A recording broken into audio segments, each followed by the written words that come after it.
पुंडलीक वरदे हरिविठ्ठल श्री ज्ञानदेव तुकाराम गोपाल कृष्ण भगवान की जय। मौली ज्ञानेश्वर महाराज की जय। जगद्गुरु तुकाराम महाराज की जय।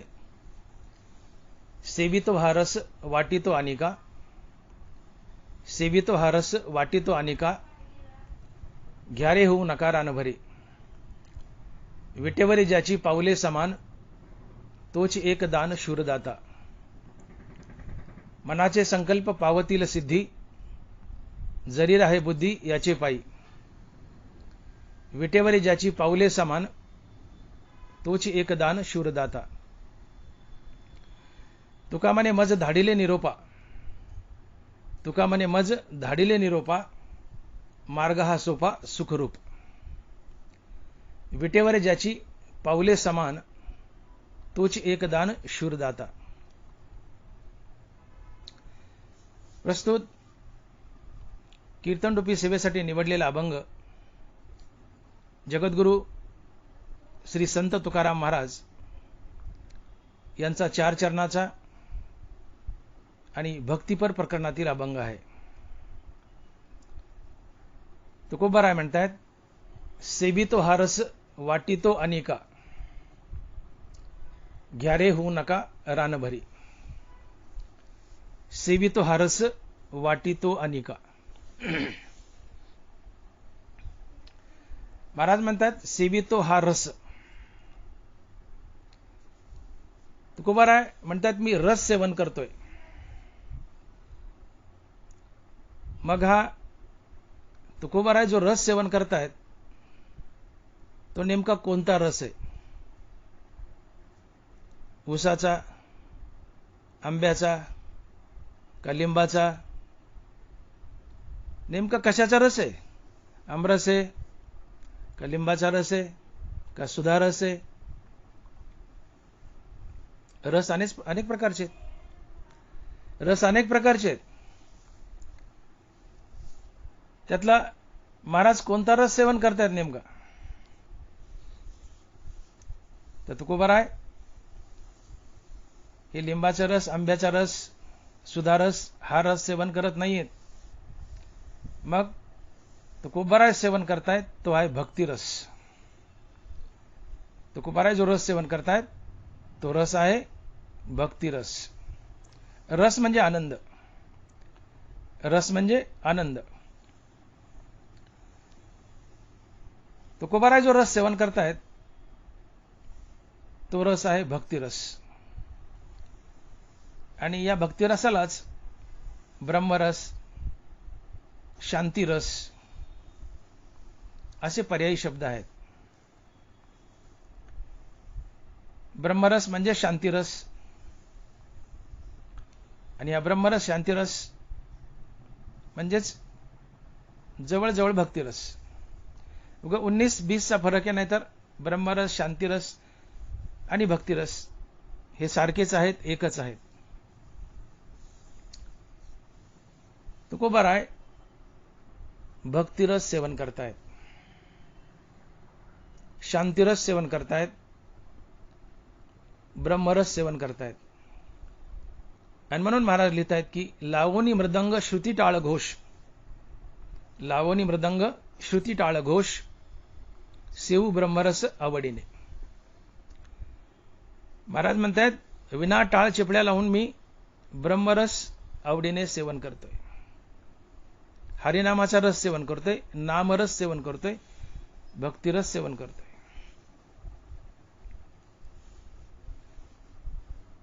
हा शांतिरस हरिनामाने मिळतो।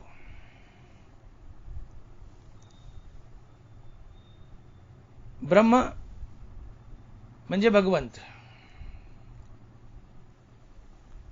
आणि भगवंत आणि भगवंताच्या नामात अभेद आहे। ज्ञानोबारायची साक्ष देत आहेत, आश्रय आकाशा आकाशाची असे जैसा, या नामानामी आश्रय तैसा अभेदू असे। या नामानामी आश्रय तैसा अभेदू असे। भगवंत आणि भगवंताच्या नामात अभेद आहे, अर्थात भगवंत आणि भगवंताचं नाम एकच. भगवंत ब्रह्मस्वरूप आहे, म्हणून भगवंताचं नामही ब्रह्मस्वरूप आहे. आणि म्हणून ज्ञानोबाच म्हणतात की नाम परब्रह्म वेदार्थे. नाम परब्रह्म वेदार्थे. नाम हे परब्रह्म आहे आणि भगवंतच परब्रह्म आहे. भगवंत आणि भगवंताच्या नामात अभेद आहे. भगवंताचं नाम आणि भगवंत एकच आहेत आणि हा भगवंत परब्रह्म आहे, म्हणून भगवंताचं नामही परब्रह्म आहे. आणि मग ज्ञानोबा म्हणतात की नाम परब्रह्म वेदार्थे. तात्पर्य ब्रह्मरस, शांतिरस, भक्तिरस हे एकाच अर्थाचे शब्द आहेत. नाम घेता मन निवे, जिवे अमृतची स्त्रवे, होतात शकून बर्वे लाभांची. नाम घेता मन निवे, भगवंताच्या नामानं मन निवतं आणि शांत होतं. हा शांतिरस असतो. तर तुकोबाराय हा भक्तिरस सेवन करतायत. आणि म्हणून महाराज अभंगाच्या पहिल्या चरणात म्हणतात की सेवितो हा रस, वाटितो अनिका, घ्यारे होऊ नका रानभरी. बाबांनो, मी जो रस सेवन करतोय तो आहे भक्तिरस. आणि हा भक्तिरस म्हणजे भगवंताच्या नामाचा आनंद लुटणे. मुखानं निरंतर भगवंताचं नामस्मरण करत राहणे, अर्थात रामकृष्ण हरी या नामाचा सातत्याने जप करणे, हाच भक्तिरस आहे. आणि हाच रस तुकोबाराय सेवन करतायत आणि जगालाही वाटतायत. तात्पर्य महाराज जे म्हणतात की सेवितो हा रस, तर महाराज जो रस सेवन करतायत तो रामकृष्ण हरी नामाचा रस आहे, अर्थात भक्तिरस आहे.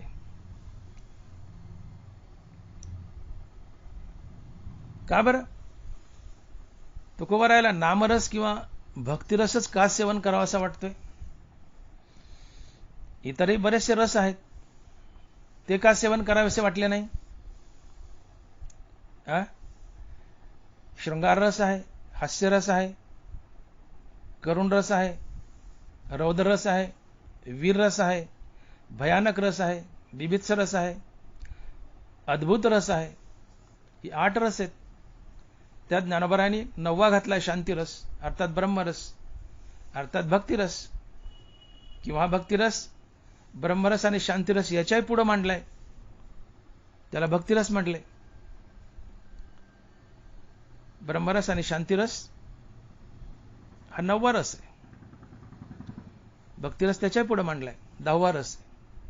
पण ठीक आहे, ब्रह्मरस, शांतिरस आणि भक्तिरस आपण एकच घेऊ, एकाच अर्थाचे शब्द आहेत.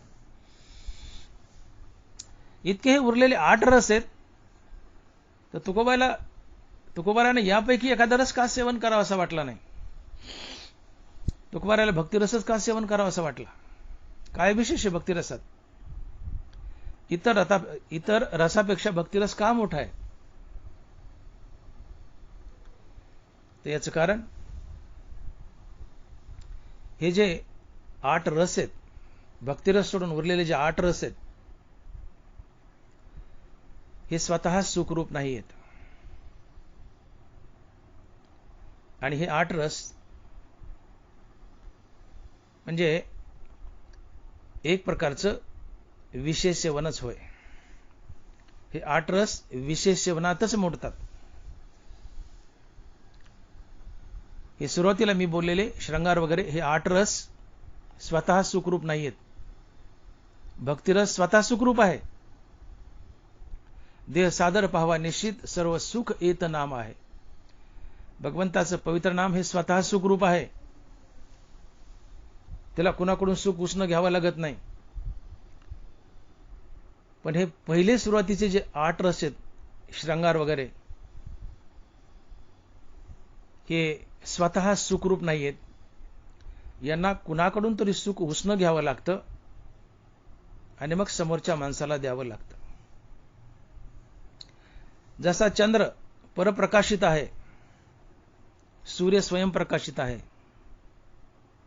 चंद्र सूर्याकडून प्रकाश घेतो आणि पृथ्वीला देतो. म्हणून चंद्र स्वयंप्रकाशित नाहीये. चंद्राला सूर्याकडून उष्णप्रकाश घ्यावा लागतो आणि तुम्हा मला द्यावा लागतो. तसं हे सुरुवातीचे जे 8 रस आहेत, यांनाही कुणाकडून तरी सुख उष्ण घ्यावं लागतं आणि आम्हाला द्यावं लागतं, मग त्यात रस किंवा आनंद निर्माण होतो.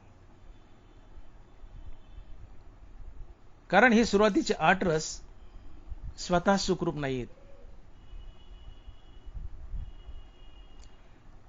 आणि शिवाय हे 8 रस विषय भोगात मोडतात.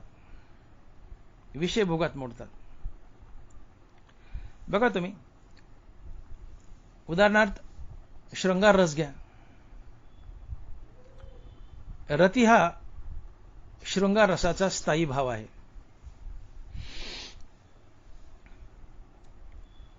शृंगार म्हणजे काय?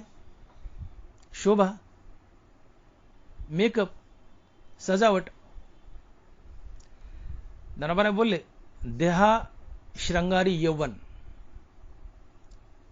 वसंते दुनावे वन. वार्षिक शोभे गगन, वसंते दुनावे वन, का देहा श्रंगारी यौवन तैसी हे दशा. देहा श्रंगारी यौवन. तरुणपण आलं, लहान मुलं आहेत, ती तरुणपणात आली की त्यांचा देह श्रंगारला जातो. कशानं? 15-16 वर्षाचा मुलगा आहे, त्याच्या ओठावर मिशा फुटतात, त्याला दाढी येते, त्याचा आवाज प्रौढ पुरुषासारखा येतो, शरीर बलवान आणि चमकदार बनतं. या देहाला यौवनानं श्रंगारले. छोटी मुलगी वयात आली 15-16 वर्षात, आवाजही मॅच्युअर होतो, देहावर सेक्स्युअल ऑर्गन्स येतात, वक्षस्थळ येतात, स्तन येतात, रूप येतं, तेज येतं. ज्ञानोबा बोलतायत, मी बोलत नाही, ज्ञानोबा बोलतात, देहा श्रंगारी यौवन. यौवन म्हणजे जवानी. हो, तरुणपण आलं की जवानी तुमच्या शरीराला सजवते, श्रंगार करते, तुम्ही रूपवान दिसता. आणि वरून अजून काय मेकअप केला, नकली वरचा मेकअप, तर देहाला या यौवनानं अगोदरच श्रंगारले, हे लैंगिक अवयव आल्यामुळं, आणि वरून मेकअप केलाय. हा शृंगार, ही सजावट, ती व्यक्ती चमकदार दिसते, रूपवान दिसते. आणि डोळे हे रूप भोगतात. भ्यासूर आणि सुरेख रूपाचे स्वरूप देख, ते तर उपजवी सुखदुःख नेत्रद्वारे. 5 ज्ञानेंद्रिय आणि प्रत्येक ज्ञानेंद्रियाचा आपापला स्वतंत्र विषय आहे. उदाहरण म्हणून डोळ्याचा विषय सांगतो, श्रंगार बोलतोय आपण. रूपवान स्त्री पुढे आली, डोळ्याला हे सुंदर रूप पाहायला निसर्गता आवडतं. डोळ्याला सुंदर रूप आवडतं, डोळ्याला भ्यासूर रूप, घाणेरडं रूप आवडत नाही. भ्यासूर आणि सुरेख रूपाचे स्वरूप देख, जे उपजवी सुखदुःख नेत्रद्वारे. डोळ्याला घाणेरडं रूप आवडत नाही, डोळ्याला आवडतं ते सुंदर रूप. सुंदर श्रंगारलेली एखादी स्त्री समोर आली आहे, रूपवान स्त्री आली आहे पुढं, ते रूप पाहून डोळा त्या रूपावर स्थिर होतो. क्षणभर मनाची बहिर्मुख धाव थांबते, मन अंतर्मुख होतं, मनाला एक प्रसन्न अवस्था, थंड अवस्था प्राप्त होते, मन अंतर्मुख होतं, हृदयस्थ रामाला जाऊन भेटतं.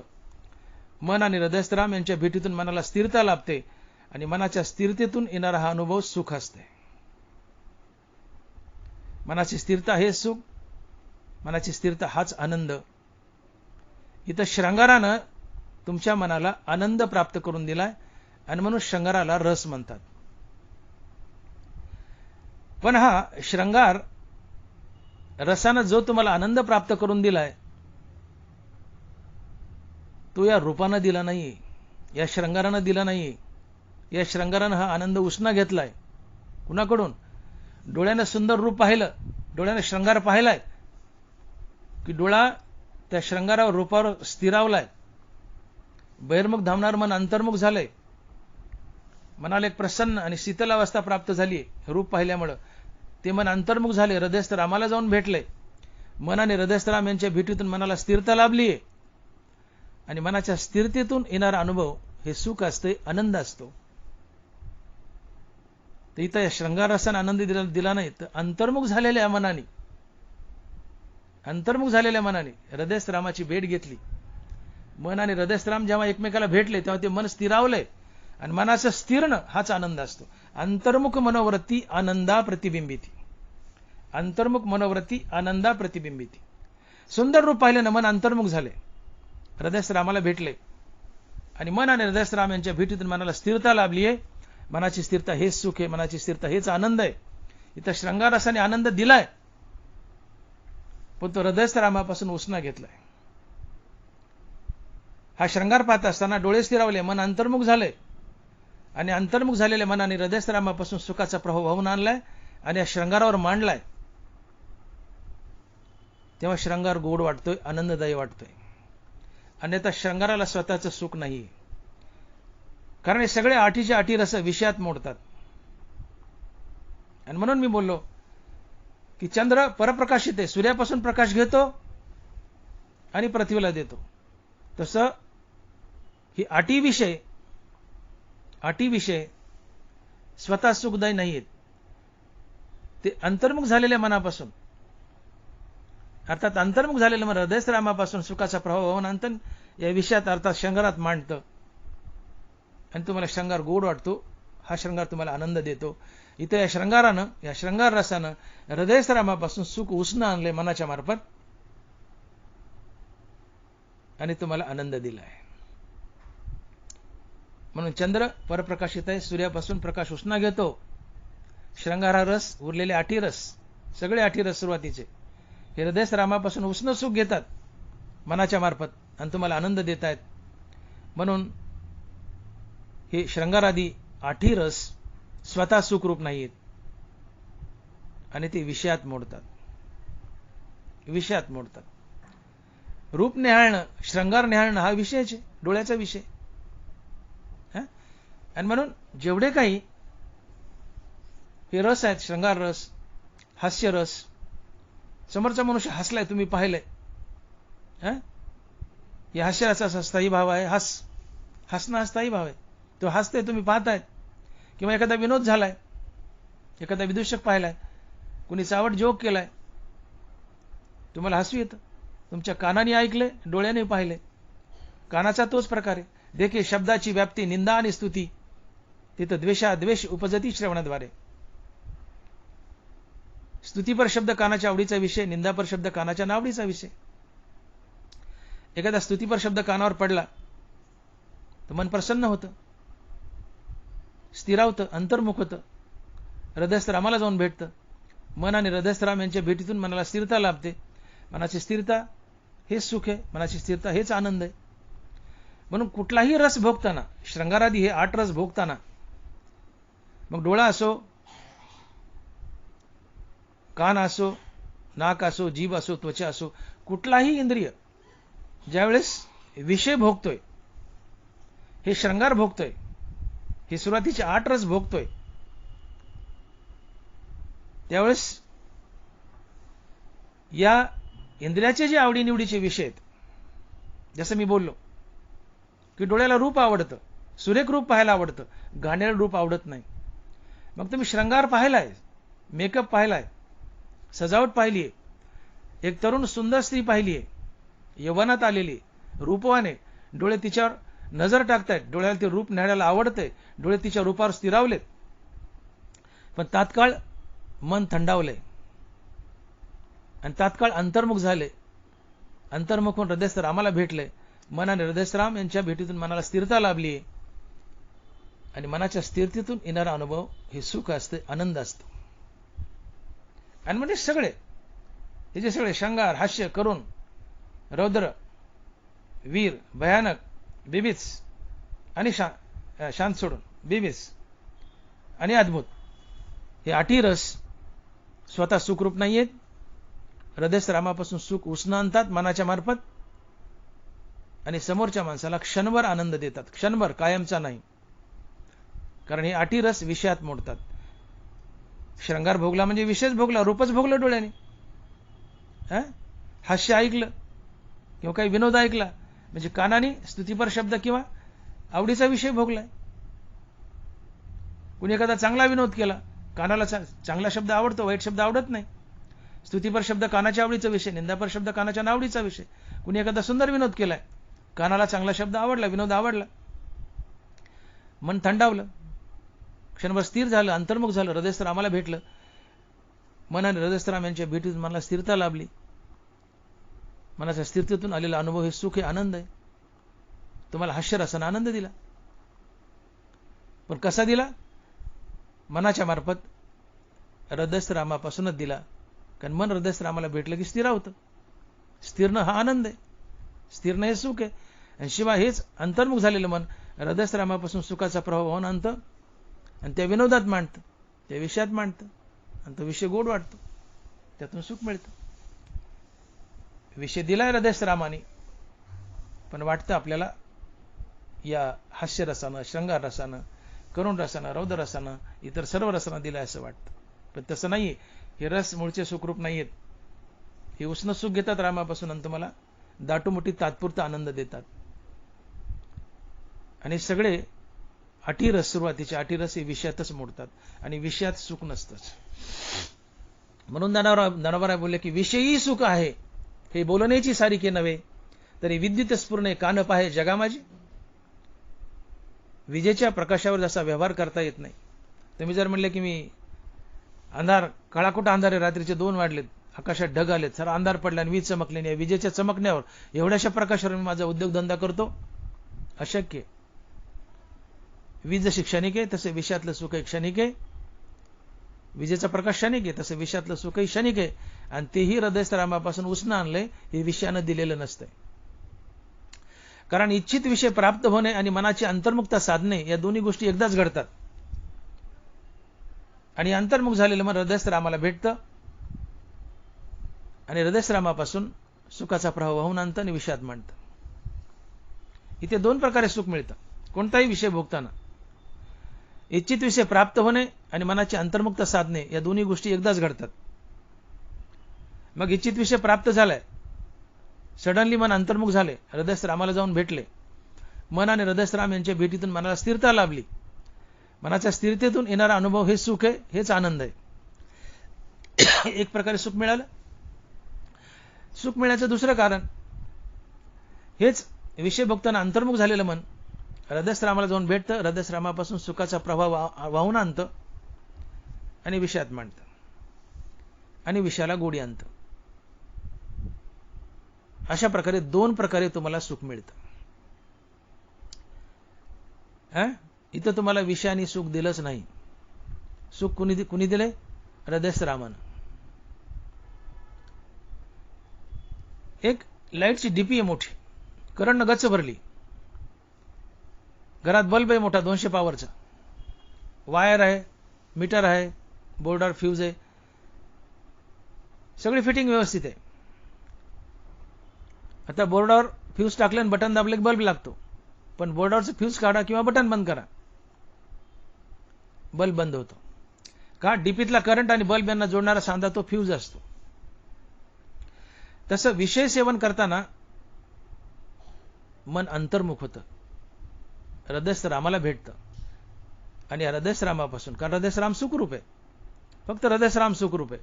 मग विषय सेवन करताना मन अंतर्मुख होतं, हृदयस्थ रामाला भेटतं आणि हेच मन हृदयस्थ रामापासून सुखाचा प्रभाव वाहून आणतं आणि विषयात मांडतं आणि विषयाला गोडी आणतं. विषय मूळचे सुखरूप नसतात. तिथं डीपीतला करंट आणि बल्ब यांना जोडणारा सांधा बोर्डावरचं फ्यूज आहे. तसं इथं सुखाची रामरूप डीपी हृदयात उभी आहे आणि विषय या दोघांना जोडणारा सांधा मन आहे. मन हे फ्यूज किंवा किटकॅटचं काम करतं. तुम्हाला इच्छित विषय प्राप्त होणं आणि अचानक मनाची अंतर्मुखता साधणं दोन्ही गोष्टी एकदाच घडतात आणि अंतर्मुख झालेलं मन हृदयस्थ रामापासून सुखाचा प्रभाव वाहून आणतं आणि विषयात मांडतं आणि विषयाला गोडी येते. विषय मूळचे गोड नसतात. कोणताही विषय, विषय म्हणजे ज्ञानेंद्रियाचे विषय, कोणताही विषय मूळचा गोड नसतोच. आणि मग दानवरा म्हणतात की विषयी सुख आहे हे बोलण्याची सारिके नव्हे, तरी विद्युत स्फुरणे कान पाहे जगा माझी, विषयात सुख नसतंच. आणि सगळे सुरुवातीचे 8 जे रस आहेत शृंगारादी, हे सगळे विषयात मोडतात, ते सुखरूप नसतात. आणि मग ते 8 रस भोगताना आनंद किंवा सुख का वाटतं, तर ते शृंगारादी रस भोगताना किंवा कोणताही विषय भोगताना मन अचानक सडनली अंतर्मुख होतं.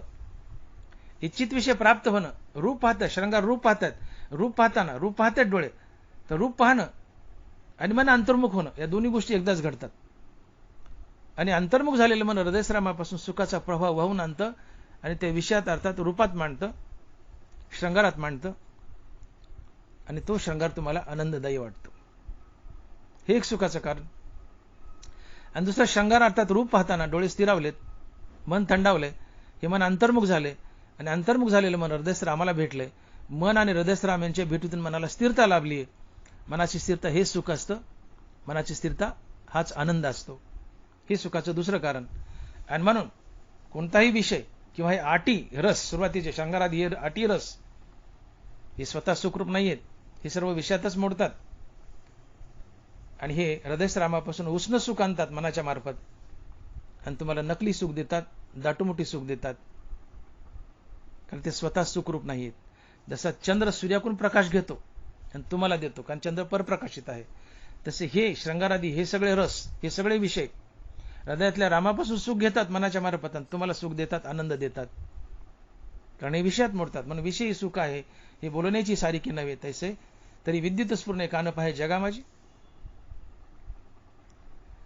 म्हणून शृंगारादी हे जे रस आहेत, 8 रस, हे हृदयश्रामापासून सुख उष्ण घेतात आणि मनाच्या मार्फत त्या शृंगारात किंवा त्या विषयात आणून मांडतात आणि तुम्हाला आनंद देतात, दाटूमुठीने थोडा वेळ.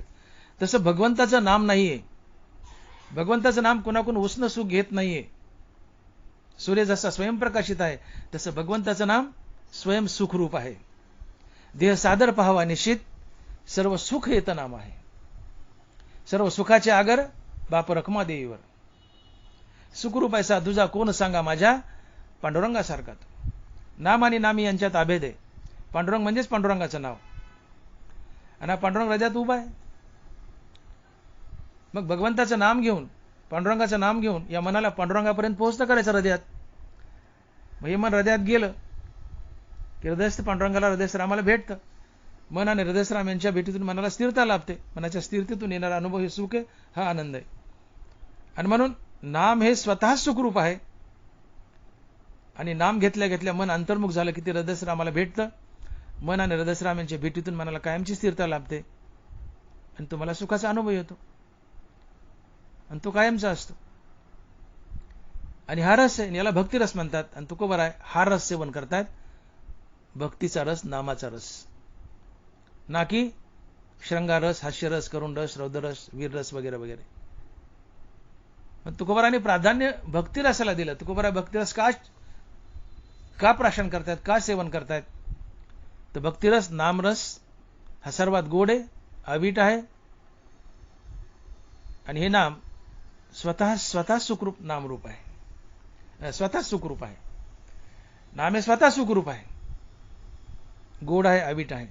बाकीचे हे रस किंवा बाकीचे उरलेले विषय, बाकीचे उरलेले रस हे स्वतः सुख देत नाहीत आणि ते विषयात मोडतात.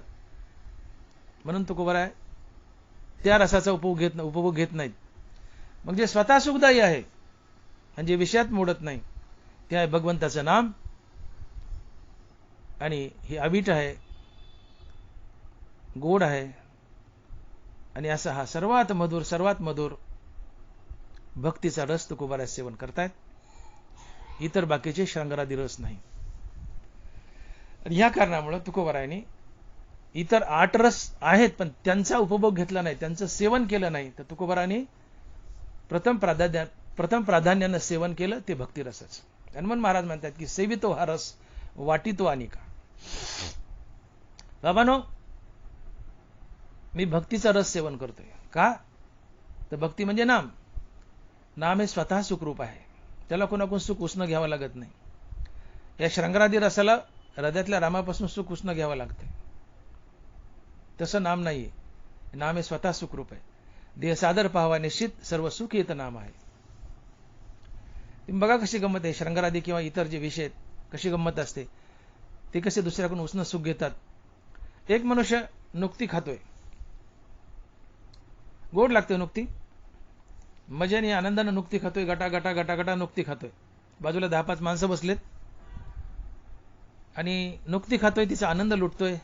वाह, काय मजा आली, काय मजा आली, काय आनंद आला म्हणून गप्पा गप्पा नुकती खातोय. गोड लागते नुकती.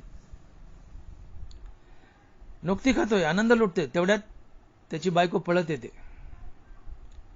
आणि म्हणते, अहो मालक, आपलं घर पेटलं, मालक, आपलं घर पेटलं. तो मनुष्य ओक्सा बोक्सी रडू लागतो आणि नुकतीचं ताट पुढे ढकलून देतो. बाजूचे माणसं म्हणतात, खुडीला असतात माणसं मजेदार, बाजूचे माणसं म्हणतात, खानाव मामा नुकती, खानाव मामा नुकती. ते म्हणतात, आता कशी गोड लागल? का त्यातली साखर पडून गेली का? काय पडून गेलं? तीच नुकती आहे, तीच साखर आहे. घर पेटायच्या आधी गोड लागत होती, घर पेटल्याच का गोड लागा ना? तर याचं कारण, घर पेटायच्या आधी नुकती खात असताना मन अंतर्मुख झालं होतं, हृदयस्थ रामाला भेटलं होतं आणि हृदयस्थ रामापासून सुखाचा प्रभाव वाहून आणत होता, नुकतीमध्ये मांडत होतं, म्हणून नुकती गोड लागत होती. साखरेमुळे नाही, साखरेमुळे नाही. नुकती खाताना मन अंतर्मुख झालंय. मी बोललो की इच्छित विषय प्राप्त होणे आणि मनाची अंतर्मुखता साधणे या दोन्ही गोष्टी एकदाच घडतात. नुकती खातोय, नुकती खाताना मन अंतर्मुख झालं, हृदयस्थ रामाला भेटलं. मन आणि हृदयस्थ राम यांच्या भेटीतून मनाला स्थिरता लाभली. स्थिरतेतून येणारा अनुभव हे सुख, हाच आनंद, हे एक सुखाचं आनंदाचं कारण. आणि दुसरं, नुकती खाताना अंतर्मुख झालेलं मन हृदयस्थ रामापासून सुखाचा प्रभाव वाहून आणतं, नुकतीच मांडतं आणि नुकतीला गोडी आणतं. हे सुखाचं दुसरं कारण. पण आता बैल मेले या बातमीने मन विचलित झालं. मन बहिर्मुख धावलं, पेटलेल्या घराच्या दिशेने धावलं. हृदयस्थ रामापासून तुटलं, बहिर्मुख धावू लागलं पेटलेल्या घराच्या दिशेने. मग आता तिथं नुकती खाताना हृदयस्थ रामापासून सुखाचा प्रभाव वाहून आणून त्या नुकतीत मांडण्यासाठी तर मन नाहीये, ते पेटलेल्या घराच्या दिशेने धावले. आणि म्हणून घर पेटलेली बातमी ऐकताच नुकती खा म्हणलं तर तो म्हणतो, आता कशी गोड लागल? याचं कारण, तिथं हृदयस्थ रामापासून सुखाचा प्रभाव वाहून आणून नुकतीत मांडण्यासाठी तिथं मन नाहीये, मन पेटलेल्या घरात दिशेने पळाले. आणि म्हणून नुकती गोड असूनही गोड लागाना, नुकतीत साखर असूनही नुकती गोड लागाना. कारण नुकतीत असलेल्या साखरेने गोड लागत नाही. तर घर पेटायच्या आधी नुकती खात असताना मन अंतर्मुख झाले, हृदयस्थ रामाला भेटले, हृदयस्थ रामापासून सुखाचा प्रभाव वाहून आणलाय, हृदयात मांडलाय, हृदयस्थ रामापासून सुखाचा प्रभाव वाहून आणलाय आणि नुकतीत मांडलाय. आणि म्हणून नुकती गोड लागत होती, साखरेमुळे नाही. मग साखरेमुळे म्हणत आता नुकती तीच आहे, तीच साखर आहे, घर पेटलं का गोड लागाना? का? तर मन हृदयस्थ रामापासून तुटलं, त्या पेटलेल्या घरात दिशेने धावलं. तिथं त्या हृदयस्थ रामापासून सुखाचा प्रभाव वाहून आणण्यासाठी मन नाही. आणि मग कोणताही विषय भोगताना तुम्हाला मनाची स्थिरता आवश्यक आहे. तुम्ही खूप श्रीमंत आहेत, नाना प्रकारचे भोग तुम्हाला घ्यायचे आहेत, परंतु भोग घेण्यासाठी सुद्धा तुमचं मन स्थिर असावं लागतं. आणि मनाची स्थिरता ही केवळ हरिनामानेच प्राप्त होते. आणि म्हणून माणसं गडगंज श्रीमंत आहेत, कोट्यावधी रुपये आहेत त्यांच्याजवळ, परंतु कोट्यावधी रुपये असूनही त्यांना विषय हे आनंदानं भोगता येत नाहीत. का? तर त्यांचं मन स्थिर नाहीये. कारण विषय भोगण्यासाठी सुद्धा मन स्थिर लागतं आणि मनाची स्थिरता ही फक्त हरिनामानेच साधते. आणि मग कोणताही विषय असो, त्याचा आनंद लुटायचा ना, तुम्ही गडगंज श्रीमंत आहेत, त्याचा आनंद लुटायचा ना, त्या श्रीमंतीचा, त्या भोगाचा. तर कोणत्याही भोगाचा आनंद लुटण्यासाठी, कोणताही विषय भोगण्यासाठी मन स्थिर असावं लागतं, तरच त्या विषयाचा आनंद लुटता येतो. आणि मन स्थिर करण्यासाठी नाम घ्यावं लागतं. आणि म्हणून तुम्ही श्रीमंत आहात आणि तुम्हाला भोग घ्यायचेत, विषय भोगायचेत, त्याकरिता सुद्धा हरिनामाचीच आवश्यकता आहे. श्रीमंती आहे पण मुखात हरिनाम नाही, तुम्ही विषय भोगू शकत नाहीत. तुम्ही विषय भोगायला लागले तर त्याचा परिपूर्णतेने आनंद मिळावा यासाठी मन स्थिर असावं लागतं. आणि मग इच्छित विषय प्राप्त झालाय, घर जळायच्या आधी नुकती गोड लागते, घर जळायला नुकती गोड लागत नाही. घर जळण्याची गोड लागते का? तर नुकती खाणं, आणि मनाची अंतर्मुक्ता साधणं दोन्ही गोष्टी एकदाच घडल्यात. नुकती खाताना मन अंतर्मुख झाले, हृदयस्थ रामाला भेटले. मन आणि हृदयस्थ राम यांच्या भेटीतून मनाला स्थिरता लाभली. स्थिरता हेच सुख, स्थिरता हेच आनंद, हे एक सुखाचं कारण. आणि नुकती भोगताना जे अंतर्मुख झालेलं मन आहे ते हृदयस्थ रामापासून सुखाचा प्रवाह वाहून आणतं आणि नुकतीत मांडताना नुकतीला गोडी येते, विषय गोड वाटतात. पण आता घर पेटले ही बातमी ऐकताच मन त्या पेटलेल्या घराच्या दिशेने धावले. तिथं हृदयस्थ रामापासून सुखाचा प्रवाह वाहून आणून नुकतीत मांडण्यासाठी तिथं मन नाहीये. आणि म्हणून नुकती गोड असूनही नुकती आता गोड लागाना. आणि म्हणून विषय हे मूळचे गोड नसतातच. विषयाला गोडी येते ते विषय प्राप्त होणं आणि मनाची अंतर्मुक्ता साधणं एकदाच घडतं. आणि अंतर्मुख झालेलं मन हृदयस्थ रामापासून सुखाचा प्रवाह वाहून आणतं आणि त्या विषयात मांडताना विषयाला गोडी येते. तुम्ही आता उदाहरणार्थ आता मी बोललो की श्रंगार हा विषय, तुम्ही श्रंगार भोगतायत, अतिशय रूपवान बाई तुमच्या पुढे आली, डोळे त्या रूपावर थांबलेत, मनाला एक शीतल अवस्था प्राप्त झाली, मन थंडावले, मन अंतर्मुख झाले, हृदयस्थ रामाला भेटले, हृदयस्थ रामापासून सुखाचा प्रवाह वाहून आणला आणि त्या श्रंगारात मांडलाय, त्या बाईच्या चेहऱ्यावर रूपावर मांडल्या, रूप गोड वाटायले. आणि म्हणून हे श्रंगारादी 8 विषय हे स्वतः सुखरूप नाहीयेत आणि सगळे 8च्या 8 श्रंगारादी रस हे विषयात मोडतात. आणि म्हणून तुकोबारायांनी या रसांचा त्याग केलाय आणि तुकोबारायांनी जो रस स्वीकारलाय तो आहे भक्तीचा, तो आहे नामाचा. आणि भक्तीचा रस, नामाचा रस हे हरिनाम स्वतः सुखरूप आहे. आणि म्हणून तुकोबाराय म्हणतात की देह सादर पाहावा निश्चित, सर्व सुख येत नाम आहे. हे हरिनाम कोणाकोण उसनं सुख घेत नाही, हरिनाम स्वतः सुखरूप आहे. कारण देव आणि देवाचं नाव यात ऐक्य असतं, यात अभेद असतो. राम म्हणजेच रामाचं नाव, रामाचं नावही सुखरूप आहे. आणि रामनाम घेतलं की हेच मन अंतर्मुख होतं, हृदयस्थ रामाला भेटतं. आणि मन हृदयस्थ राम यांच्या भेटीतून मनाला स्थिरता लाभते. स्थिरतेतून येणारं अनुभव हे सुख असतं, आनंद असतो. आणि म्हणून नाम दुहेरी तुम्हाला सुख देतं, दुहेरी आनंद देतं. आणि म्हणून जे स्वतः आनंदित आहे त्याला कोणाचा आधार घ्यावा लागत नाही आनंद मिळवण्यासाठी. असं नाम ही भक्ती आहे. आणि या भक्तीचा रस तुकोबाराय सेवन करतायत आणि अख्ख्या जगालाही वाटतायत. आणि म्हणून महाराज म्हणतायत की सेवितो हा रस वाटितो अनिका, सेवितो रस वाटितो अनिका. तुका म्हणे खातो आनंदाचे लाडू, घ्या रे चरफडू नका तुम्ही. तुका म्हणे खातो आनंदाचे लाडू, मी आनंदाचे लाडू खातोय, मी हरिनाम भोगतोय. विटे ऐसे सुख नवे भक्ती रस, पुढता पुढती आस सेवावी. हे अविट आहे, अतिशय गोड आहे, पुन्हा पुन्हा सेवन करावं वाटतं आणि स्वतः सुखदायी आहे. सुखासाठी त्याला कोणाकडे हात पसरावा लागत नाहीत. हरिनाम स्वतः सुखदायी आहे. हरिनामाला सुख मागण्यासाठी कुणाच्या दारात जावं लागत नाही, का हरिनाम स्वतः सुखरूप आहे. देह सादर पाहावा निश्चित, सर्व सुख येत नाम आहे. आणि मग सर्व रसात भारी रस आहे तो भक्ती रस आहे. शांतीच्या घरा अद्भुत आला पाहुणेरा, ते एराही रसा झाला मानू. शांतीच्या रसा अद्भुत आला पाहुणेरा, ते एराही रसा पांती करा झाला मानू. ननवर आहे. शांती रसात, ब्रह्मरसात, भक्ती रसात या इतर सर्वच रसाचा समावेश होतो. शांती रसात, ब्रह्मरसात हे इतर रस गौण आहेत, शून्य आहेत. आणि मग या सर्व रसात भारी रस जर कोणता असेल तर तो आहे भक्तिरस. आणि असा भक्तिरस या विश्वात सर्वात महान आहे, सर्वात मोठा आहे.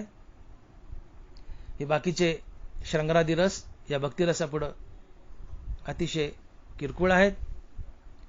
आणि म्हणून महाराज म्हणतायत की बाकीचे रस, श्रंगारादी रस मी बाजूला टाकून दिले आणि एकाच रसाचं सेवन करतोय, तो आहे भगवंताचं पवित्र नाम रामकृष्ण हरी. यालाच भक्तिरस म्हणतायत. आणि महाराज म्हणतायत की सेवितो हा रस वाटितो अनिका, ग्यारे होऊ नका रानवरी.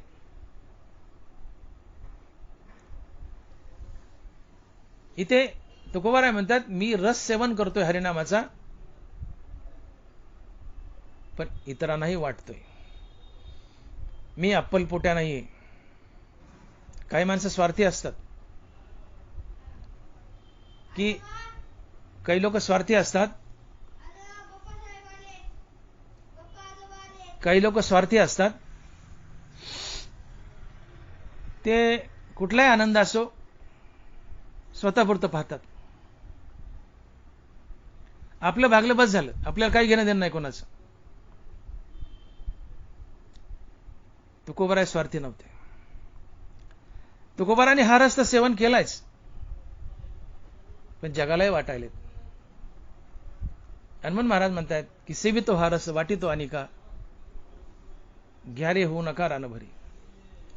घ्यारे होऊ नका रानभरी. का बरं? तुकोबाराय स्वतः हा रस सेवन करतायत आणि इतरांना वाटतायत. याचं कारण काय?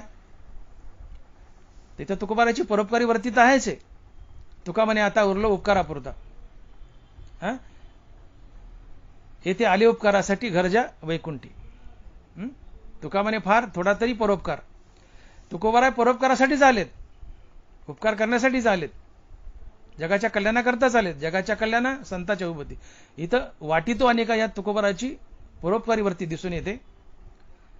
आणि दुसरं एक कारण वाटितो अनेका याचं कारण की हा भक्तिरस मी तर सेवन केलाय, मी तृप्त झालोय, मी आनंदी झालोय.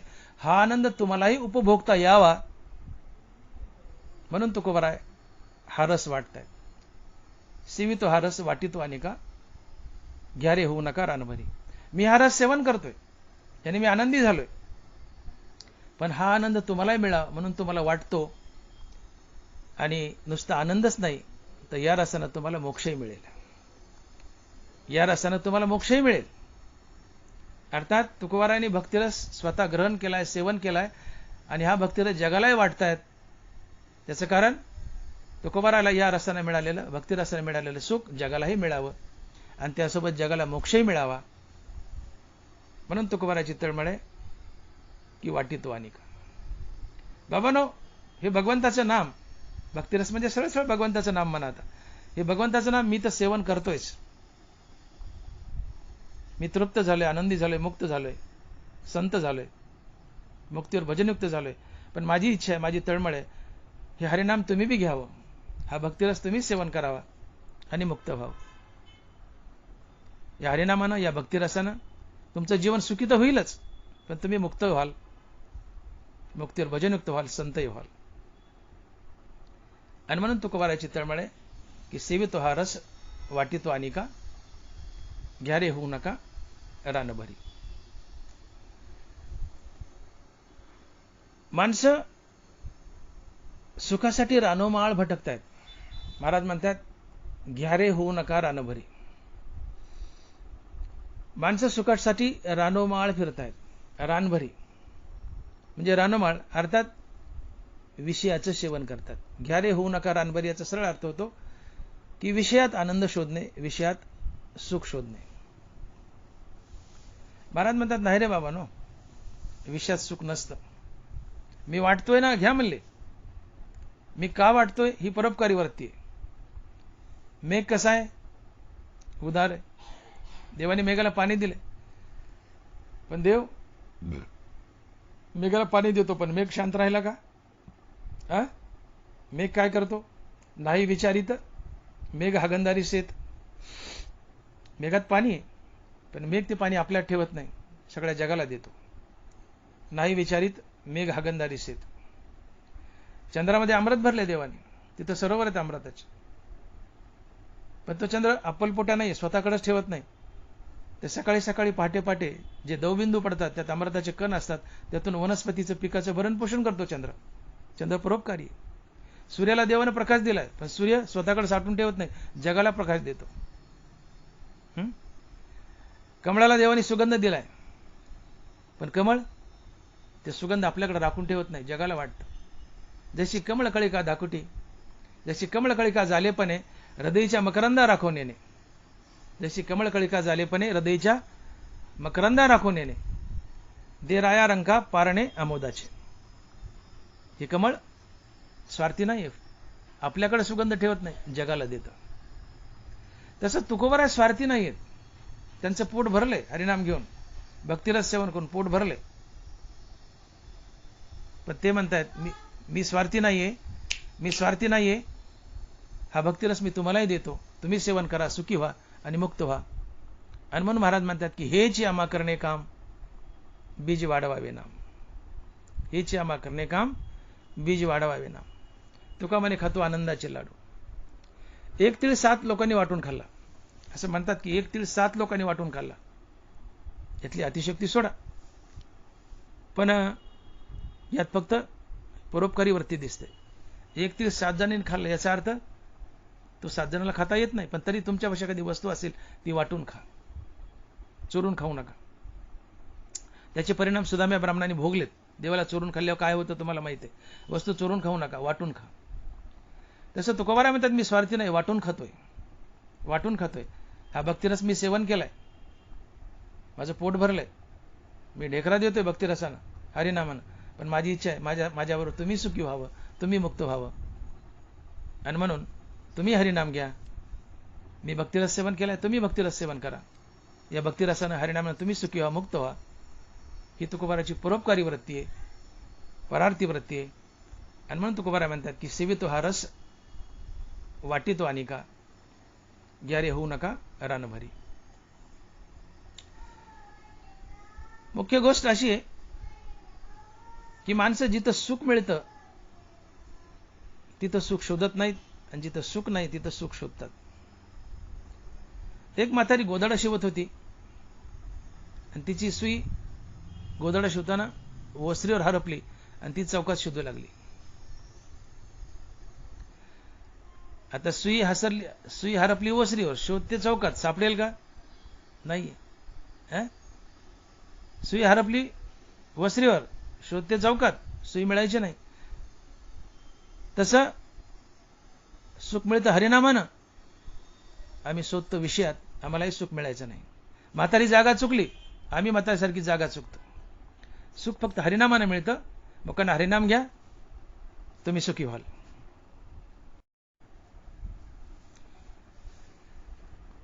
सुख फक्त हरिनामानं मिळतं. सुख फक्त हरिनामानंच मिळतं. मोठी नदी तरून जायची असेल तर साधन आहे नाव. तसं सुख हवं असेल तर साधन आहे फक्त आणि फक्त हरिनाम. सुख फक्त हरिनामाजवळच नांदतं. या जगात सुखाची जागा एक आणि सुखाचं स्वरूप आहे एक, आणि ते आहे आत्मस्वरूप. सुख फक्त आत्मस्वरूपात नांदतं, जगात नाही. जगत किंवा संसार दुःखरूपी आहे, दुःख बांधवडी आहे हा संसार, सुखाचा विचार नाही कुठं. दुःख बांधवडी आहे हा संसार, सुखाचा विचार नाही कुठे.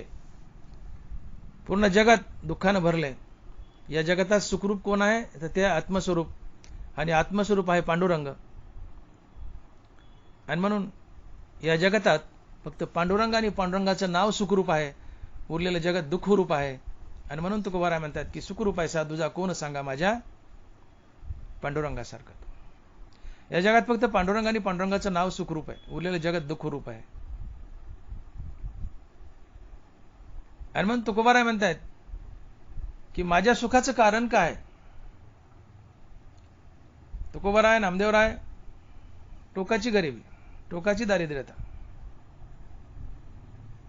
त्यांना गरीब किंवा दारिद्र्य म्हणता येत नाही, कारण नामदेवरायांनी ज्या गारगुटी हातात घेतल्या ती प्रत्येक गारगुट परीस बनतो. तुकोबारायांनी त्या एका माणसाला शिवबा कासाराकडे पाठवलं. त्या माणसाने लोखंडाच्या पासा दिल्या, त्या पासा सोनं झालं. यांना गरीब कसं म्हणावं.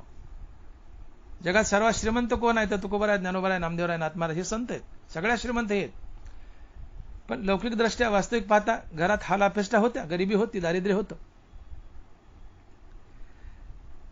अशा फाटक्या अवस्थेत, फाटक्या कपड्यात त्यांच्या धोत्राला गाठी मारल्या. त्या गाठी किती धोत्राला हे मोजता येणार नाहीत, इतकी गरिबी. अशा फाटक्या कपड्यात, फाटक्या धोत्रात तुकोबारा म्हणतात मी सर्वात सुखी आहे, मी अफाट सुखी आहे. फाटक्या कपड्यात भंडाऱ्या डोंगरावर अफाट सुखात जगणारे तुकोबारा आपल्या सुखाचं कारण सांगतात आणि म्हणतात आम्ही तेने सुखी, म्हणा विठ्ठल विठ्ठल मुखी. आम्ही तेने सुखी, म्हणा विठ्ठल विठ्ठल मुखी. बाबांनो, माझ्या सुखाचं कारण काय माहितीये का? फक्त विठ्ठल नाम, म्हणा विठ्ठल विठ्ठल मुखी. तुम्ही विठ्ठल विठ्ठल म्हणा, तुम्ही सुखी व्हाल. कारण देह सादर पाहावा निश्चित सर्व सुख येत नाम आहे. नाम हे मूळचं सुखरूप आहे. त्याला कोणाकोण उष्ण सुख आणावं लागत नाही. नाम मूळचं सुखरूप आहे. नाम घेतलं की सुख लाभलंच. दिवस उगवला आणि उजडलं नाही असं कधीच होत नाही. आणि नाम घेतलंय आणि सुख झालं नाही, आनंद झाला नाही असं कधी होतच नाही. सूर्य उगवला, उजेड पडणारच. नाम घेतलं, सुख मिळणारच. कारण सुख हे नाम हे स्वतः सुखरूप आहे. नाम हे स्वतः सुखरूप आहे. देह सादर पाहावा निश्चित सर्व सुख येथ नाम आहे. नाम हे सुखरूप आहे मूळतः. सर्व सुखाचे आगर बाप रुक्मा देवीवर. आणि मन महाराज म्हणतायत की रामरसाचे चवी आनरस रुचती केवी. रामरसाचे चवी आनरस रुचती केवी. तुम्ही आम्ही आमच्या जीवाला विचारावं की हे जीवा, आजपर्यंत तू अनादिकालापासून जेव्हा तू इथं आलायस, हे जीवा तू अनंत योनीत फिरत आलायस. प्रत्येक योनीत काही ना काही खात आलास. आज मनुष्य योनीत आहेस. त्या मागच्या अनंत योनी आणि हा मनुष्य जन्म काही ना काही खातोयस. यात तुला सर्वात गोड काय लागलं? तर आमच्या मनानं म्हणावं की मला सगळ्यात गोड रामनाम लागलं. सगळ्यात गोड मला रामनाम लागलं. म्हणून तुकोबाराय म्हणतात की रामरसाचे चवी आनरस रुचती केवी. रामरसाचे चवी आनरस रुचती केवी. तुका म्हणे खातो आनंदाचे लाडू. याला म्हणायचं रामरसाचे चवी आनरस रुचती केवी. तुका म्हणे खातो आनंदाचे लाडू. अरे रामरसापुढे बाकीच्या रसाची काय किंमत आहे? हे आमरसन, लिंबूरसन, सुधारस आहे, पडतूच रस आहे. सर्व रसात महान आणि गोड काय असेल तर रामरस आहे, रामनाम आहे. रस म्हणजेच आनंद. आता आपल्याकडे प्रकार पडलेत. आपण रस करतो, आंब्याचा रस केला, तो गोड लागतो. खरं त्या पातळ पदार्थाला रस म्हणत नाहीत. त्या पातळ पदार्थातून मिळणारा जो आनंद आहे त्याला रस म्हणतात. आंब्याचा रस केला, त्या आंब्याच्या रसात जे पाणी आहे, आंब्याचा रस जो आहे, त्या रसातून जी गोडी आनंद मिळतो, ते पातळ पाणी आंब्याचं ते रस नसते. ते आंब्याचं पातळ पाणी खाल्ल्यानंतर जे आनंद मिळतो तो रस असतो. कारण रस म्हणजे आनंद. लिंबाचं पाणी म्हणजे लिंबू रस नव्हे. ते गोड लिंबू रस पिल्यानंतर त्यातून जो मिळणारा आनंद आहे तो रस असतो. पण आपल्याकडे प्रथा पडली, पातळ पदार्थ गोड असतात, ते आनंद देतात म्हणून पातळ पदार्थालाच आम्ही म्हणतो रस. लिंबू रस, सुधा रस, ऊसाचा रस किंवा आंब्याचा रस. या पातळ पदार्थाला रस म्हणत नाहीत. आपण म्हणतो त्याला, पण या पातळ गोड पदार्थातून खाल्ल्यानंतर जो आनंद मिळतो तो रस असतो. रस म्हणजे आनंद. आणि म्हणून तुकोबाराय म्हणतात की रामरसाचे चवी आनरस रुचती केवी. अरे रामरसापुढे बाकीचे रस कसे खा वाटतील? ते फिके पडतात, पंचट असतात.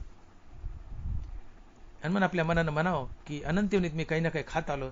मनुष्य योनीत ते खातोय, तर मनुष्य योनीत मला सर्वात किंवा आजपर्यंतच्या प्रत्येक योनीत जे खाल्लंय आणि या मनुष्याने मी जे खातोय या सगळ्यात मला रामरस गोड वाटतो. आणि म्हणून महाराज म्हणतात की सेवितो हा रस वाटितो अनेक. तर महाराज कोणता रस सेवन करतायत? तर रामरस. तुकोबाराय कोणता रस सेवन करतायत? रामरस.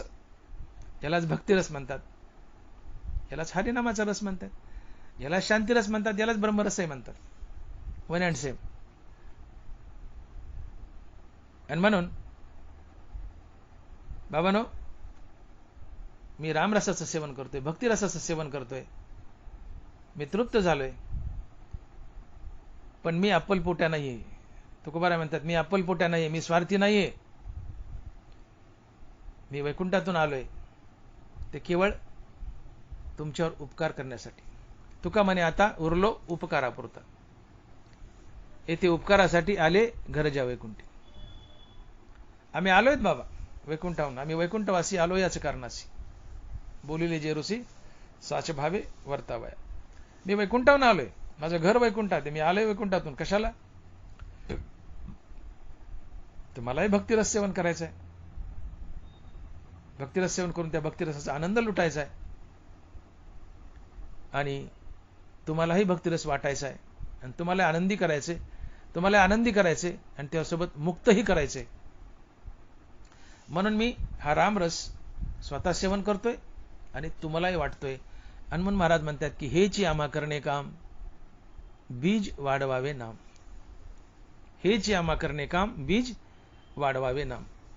तुकोबाराय म्हणतात, माझ्या अवतार कार्यात जी जी मला कार्य करायची, वाढाव्या सुख, भक्तिभाव, धर्म, कुळाचार, नाम विठवाचे.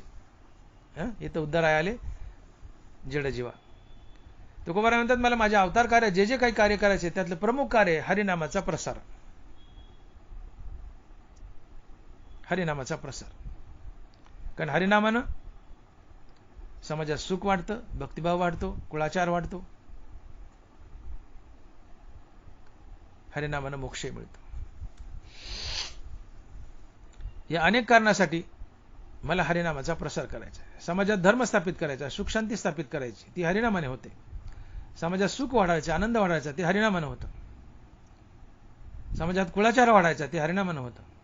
जडजीवाचा उद्धार करायचा आहे, हरिनामानं होतं. अर्थात मला समाजाला मोक्ष मिळवून द्यायचा आहे, ते हरिनामानं होतं.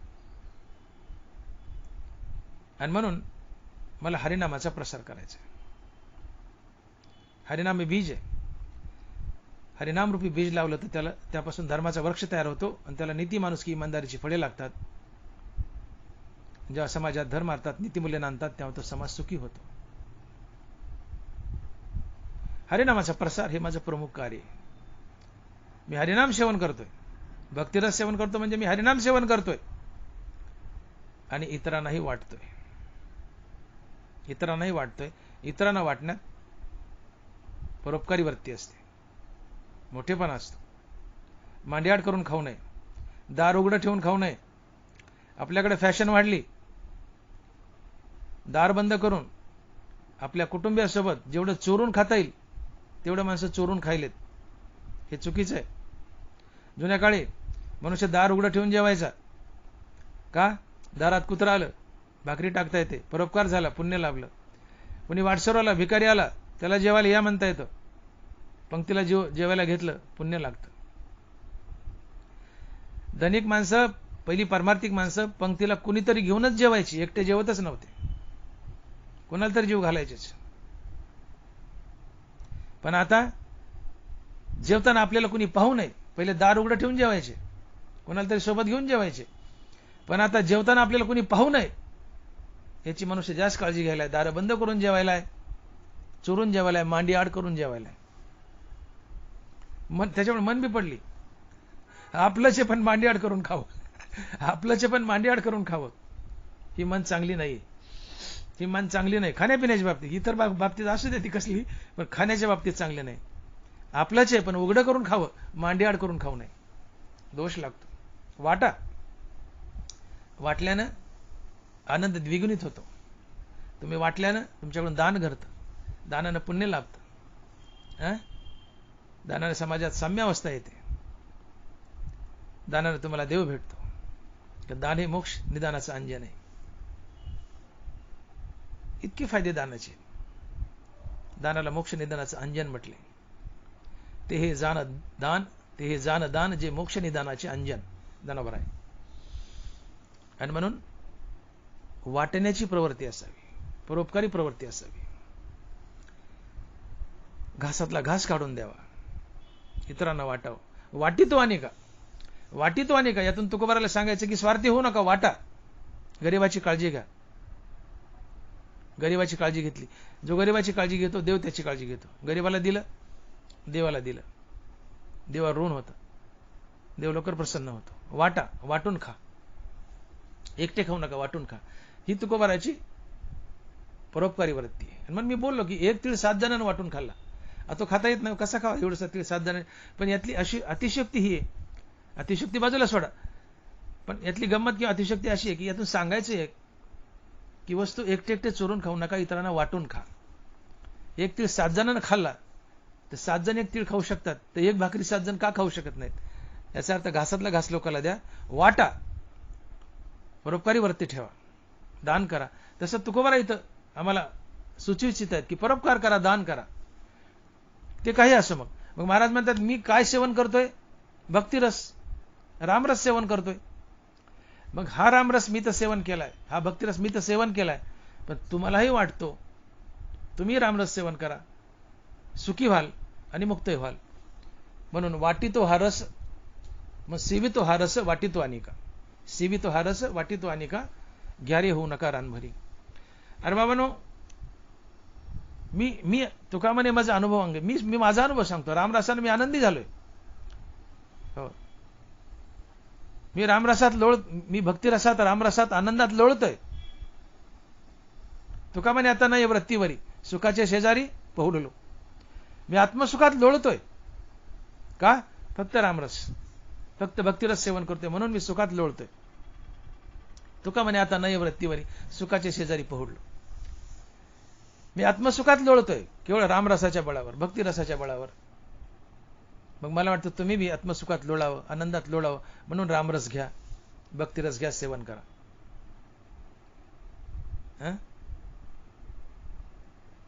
ही तुकोबारायची इथं परोपकारी वृत्ती दिसते. आणि म्हणून आपणही सर्वांनी भक्तीकडे यावं, परमार्थात यावं, मुखानं हरिनाम घ्यावं आणि जीवनात सुखी व्हावं. आणि शेवटी हाच भक्तिरस, हाच रामरस तुम्हाला मोक्षही मिळवून देईल.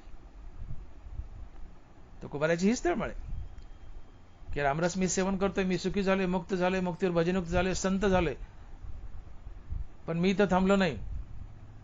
मी तुमच्यावर उपकार करण्यासाठी आलोय, तुमच्यावर परोपकार करण्यासाठी आलोय, तुम्हाला दिशा दाखवण्यासाठी आलो की रामरस मी सेवन केलाय, माझे फायदे झालेत, मी आनंदात आहे, मी मुक्त झालोय, संत झाले.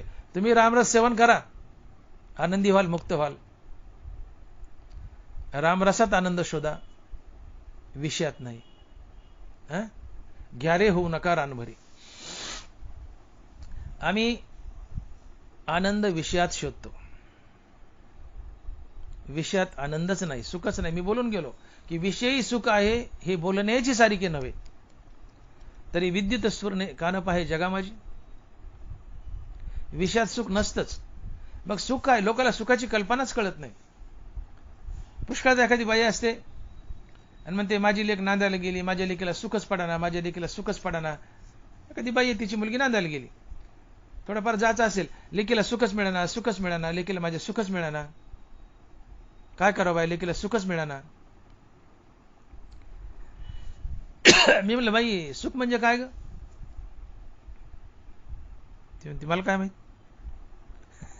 मी म्हणलं सुख म्हणजे काय? तू म्हणते माझ्या लेकीला सुख मिळाना. म्हणलं मग सुख म्हणजे काय? ती म्हणते आता मला तरी काय माहित. मग तिच्या दृष्टीने सुख काय? गाडी गोडी बंगले, पैसा आदला, मजा आजा, खाणं पिणं, विलास भोग हेच सुख आहे. माणसाला सुख काय हेच माहित नाही, सुखाची व्याख्याच कळत नाही.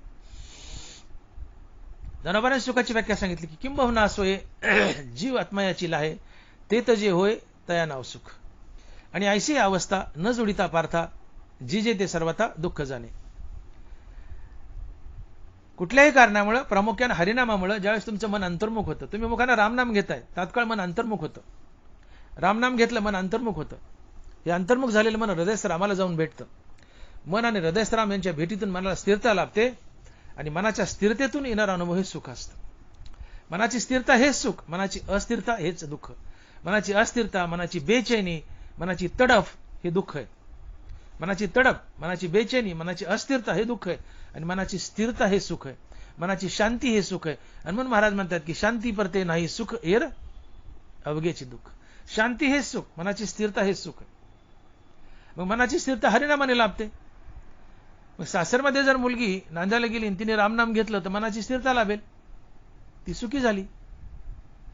पण माणसाला वाटतं की धन दौलत, पैसातला, गाड्या घोड्या बंगले मिळाले की सुख आहे. नाही हो, ती सगळ्यात दुःखी आहेत. बंगल्यावाले, गाड्यावाले, घोडेगाडीवाले हे सगळ्यात दुःखी आहेत. धनवानाला धनाचा लोभ असतो, अजून वाढा वाटतं, मन बेचैन असतं. आशा जैशी दुःखात व्याली निंदा दूर येते. धनवानाला धनाचा लोभ असतो. जितका धनवान तितका धनाचा लोभी, तितके आशा बलवान. जेवढ्या आशा बलवान तितकं आशाच्या मागे मन धावेल. आशाच्या मागे मन धावलं की हृदयश्रामाने मन यांची ताटातूट. मन हृदयश्रामापासून तुटलं की अस्थिर बेचैन ते तडपतं. तडप, बेचैनी, अस्थिरता हेच दुःख आहे. मग श्रीमंत दुःखी झाला की धनवानाला धनाचा लोभ आहे. जितका पैसा जास्त तितकं यावं वाटतंय, तितके आशा बलवान, तितकं मन आशाच्या मागे धावलं. रामापासून तुटलं, बहिर्मुख झालं, रामापासून तुटलं, हृदयश्रामापासून तुटलं की बेचैन, अस्थिर, तडप. आणि ही तडप, बेचैनी, अस्थिरता हेच दुःख आहे. मग श्रीमंत दुःखी ना मोजका असावं. साई उतना ही दे जामे कुटुंब समाय, मैं भी भूखा न रहू और साधू भी भूखा न जाए. मनुष्य अल्पसंतुष्ट असावं. कबीर महाराज म्हणतात देवा तेवढंच दे, मी ज्यात मी खाऊन पिऊन सुखी असेल. आणि दारात कोणी भिकारी किंवा साधू आला त्याला वाढायला माझ्याजवळ कसा बरा असेल, साई होतं नाही दे. अल्पसंतुष्ट असावं माणसानं. अल्पसंतुष्टता ही माणसाची सर्वात मोठी श्रीमंती आहे. पैसा ही श्रीमंती नाही, अल्पसंतुष्टता श्रीमंती आहे. माणसाला अल्पसंतुष्टीचा ढेकर यावा तो सुखी असतो. अल्पसंतुष्टता आणि मुखात हरिनाम. तुमच्यासारखे सुखी तुम्हीच. कारण मुखात हरिनाम आला की तात्काळ मन अंतर्मुख झालेलं मन हृदयस्थ आम्हाला भेटतं. मन आणि हृदयस्थराम यांच्या भेटीतून मला स्थिरता लाभते. मनाची स्थिरता हेच सुख आहे आणि मनाची अस्थिरता हेच दुःख आहे. मग सासरी मुलीला सुख मिळत नाही म्हणजे बाई ओरडत होती, बाई तुझ्या मुलीला रामनाम घ्यायला लाव. तिने रामनाम घेतली की मन अंतर्मुख होईल, मन आणि हृदयस्थराम यांची भेट होईल. तिने रामनाम घेतले की मनाची अंतर्मुखता साधली मनाची, हृदयस्थरामाला भेटेल मन आणि हृदयस्थराम यांच्या भेटीतून मनाला स्थिरता. मनाची स्थिरता हेच सुख आहे. गाड्या बंगले असत की नसत, मनाची स्थिरता हेच सुख आहे. रामनाम घ्यायला लाव. आणि सोबत नशिबात आहे तेवढा धंदौलत पैसा तर मिळेल, ते कुठं चालेल का लालाटीचे लिहिले ते तर मिळूनच, पण त्यांनी सुख नाही. अंतर्मुख मनोवरती आनंदा प्रतिबिंबिती. रामनाम घेतलं की अंतर्मुख झालं म्हणून हृदयस्थरामाला भेटलं. मन आणि हृदयस्थराम यांच्या भेटीतून मला स्थिरता लाभते. मनाच्या स्थिरतेतून येणारा अनुभव हे सुख आहे. पण मनाची स्थिरता हेच सुख, मनाची शांती हेच सुख आहे. आणि ते फक्त हरिनामानं घडतं. आणि मग हे खरं सुख आहे. मग विषयात का तोंड खूप असतं? विषयात सुख नाहीच आहे. विषयी सुख आहे बोलण्याची सारखे नव्हे तरी विद्युत स्फुरणे कान पाहे जगा माझी. याला तुकोबाने म्हणतात, घ्या रे होऊ नका रानभरी. रानमाळ फिरू नका सुखासाठी. विषयात तोंड खुपसू नका. तुम्हाला सुख फक्त हरिनामानं मिळेल. जया स्वसुखाचे खराटे तयाचे विषय हे गोमटे आवडते. स्वसुखाचे खराटे तयाचे विषय गोमटे आवडते. विषय कोणाला गोमटे वाटतात? की ज्याची नजर आत्मानंदावर रामनामावर पडत नाही त्याला विषय गोड वाटतात. स्वसुखाचे खराटे म्हणजे स्वसुख अर्थात मोक्षसुख किंवा रामनाम ज्याला आवडत नाही त्याला विषय आवडतात. त्याच विषय गोमटे आवडते. आणि त्या विषयात सुख नाही. सुख आहे रामनामात. कारण रामनाम स्वतः सुखरूप आहे. आणि रामनाम घेतले की मन अंतर्मुख झालेलं मन हृदयस्थरामाला भेटतं. या भेटीतून मन स्थिर होतं. मनाची स्थिरता हे सुख आहे. दुहेरी सुख मिळतं. पण विषयात सुख शोधू नका. विषयात सुख नाहीच आहे. सुख आहे ते रामनामात आहे. मी बोलून गेलो. जसं दिवाळीला केलेले पदार्थ हे मूळचे गोड नसतात, त्यात टाकलेल्या साखरेमुळे गोडी येते. तसा विषयही मूळचा गोड नसतो. विषय भोगणं, इच्छित विषय प्राप्त होणं आणि मनाची अंतर्मुखता साधणं या दोन्ही गोष्टी एकदाच घडतात. आणि अंतर्मुख झालेलं मन हृदयस्थरामापासून सुखाचा प्रभाव होऊन अंतर विषयात मांडतं आणि विषयाला गोडी आणतं. विषय मूळचे गोड नसतात. म्हणून विषयी सुख आहे हे बोलण्याची सारिके नव्हे तरी विद्युत स्फुरणे कान पाहे जगा माझी. विषयात सुख नाहीच आहे. गडीभर विषयाने सुख दिलंय ते हृदयस्थरामापासून उसणं आणलंय. हा भास्य नुसता. आणि तेही हृदयस्थरामापासून आणलंय ते नगभर असते. अंतर्मुक्ता साधली की मन स्थिरावलं, हृदयस्थरामाला भेटलं. विषय भोगताना अंतर्मुक्ता साधली, मन हृदयस्थरामाला भेटले, स्थिरावले. पण गडीभर स्थिरावले. कारण इच्छा कंटाळवाने असतात. हा विषय बोलला की नवीन इच्छा, की इच्छेच्या मागं मन धावतं. इच्छेच्या मागं मन धावलं की तो विषय लवकर मिळत नाही. तो पण मन आणि हृदयस्थरामांची ताटातूट. जो पण ताटातूट तो पण ते बेचैन अस्थिरता बेचैनी ही तडप हे दुःख आहे. म्हणून बेचैनी अस्थिरता खूप वेळ आहे, पण अंतर्मुक्ता नगभर आहे. आणि म्हणून सुखही नका एवढे. आणि म्हणून महाराज म्हणतात की सुख पाहता जबा पडे दुःख पर्वता एवढे. आणि जबा पडाय सुख हृदयस्थरामापासूनच मनाने आणले आणि विषयात मांडले आणि विषयाला गोडी आणली. हे जबा पड सुखही विषयाने मिळत नाही. हे विषयाने हृदयस्थरामापासून उष्ण घेतलं असतं आणि मनाच्या मार्फत ते विषयात मांडलेलं असतं आणि विषयाला गोडी आली असते. म्हणून विषयात सुख नसतंच. विषयी सुख आहे बोलण्याची सारिके नव्हे. म्हणून विषयात सुख शोधू नका. रानभरी होऊ नका. रानामाळात फिरू नका. ग्यारे होऊ नका रानभरी. म्हणून महाराज म्हणतात की मी रामरस सेवन करतोय, भक्तिरस सेवन करतोय. मी तृप्त आहे या रामरसानं, भक्तिरसानं. मी सुखी आहे. रामरसानं मी मुक्त झालोय. मुक्तीवर भजनयुक्त संत झालोय. आणि तुम्ही सुखी व्हावं, आनंदी व्हावं, तुम्ही मुक्त व्हावं, तुम्ही संत व्हावं असं मला वाटतंय. म्हणून मी तुम्हाला रामरस वाटतोय, भक्तिरस वाटतोय. तो तुम्ही सेवन करा. सुखी व्हाल. विषयात सुख शोधू नका. रामरसात, भक्तिरसात सुख शोधा. आणि म्हणून महाराज म्हणतात की सेवितो हा रस वाटितो आणि का घ्यारे होऊ नका रानभरी. मग तुकोबारायांना आपण एक प्रश्न करू की महाराज तुम्ही हा भक्तिरस सेवन करतायत, म्हणजे नामच सेवन करतायत, नामच घेतायत मुखाने,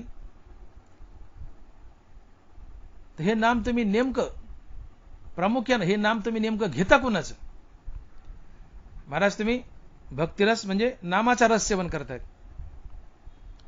पण प्रामुख्यानं तुम्ही नाम घेता कुणाचं? तर महाराज म्हणतात अभंगाच्या दुसऱ्या चरणात की विटेवरी ज्याची पाऊले समान, विटेवरी ज्याची पाऊले समान तोची एक दान शिरोदाता. की बाबा मी ज्याचं नाव घेतो निरंतर, जो भक्तीचा रस मी सेवन करतोय, अर्थात ज्याचं मी निरंतर नाम घेतोय, तो कोण आहे? तर विटेवर ज्याची पाऊले समान असा तो पांडुरंग परमात्मा आहे, विठ्ठल परमात्मा आहे. त्या विठ्ठल परमात्म्याचं मी नित्य नाम घेतोय. मी भक्तिरस सेवन करतोय, नामरस सेवन करतोय, पण कुणाचं नाम घेतोय?